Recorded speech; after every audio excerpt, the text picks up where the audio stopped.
අද දින අපි මාවනැල්ල ප්‍රදේශයේ මාවෙල කියන ගම්මානයේ පැමිණියා.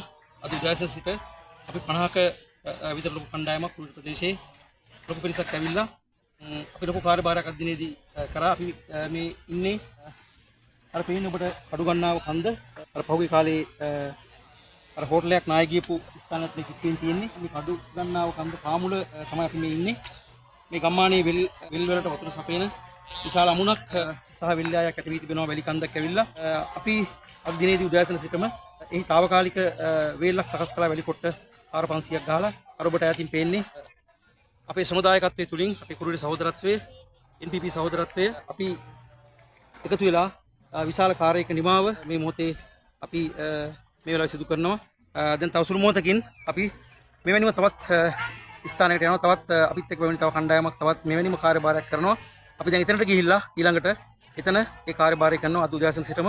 ඉතින් ඔයාලට ආරාධනා කරනවා මෙවැනි අසරණ භාවයට ඒ වගේම විපත් වලට පත් වෙලා සිටින අපගේම ජනතාව වෙනුවෙන් අපට කළ හැකි කාර්යභාරයක් කරන්න කියලා. ඉතින් අපි ජාතික ජන බලවේගයේ කොට්ටාස් සමාජිකයන් සියලු දෙනාම අද දිනේදී සහ ඊයේ දිනේදීත් ඒ වගේම අපි තව හෙට දිනේදීත් මෙවැනි කාර්යයන් වලට මෙවැනි සත්කාරයන් වලට අපි දායක වෙන සූදානම් වෙනවා.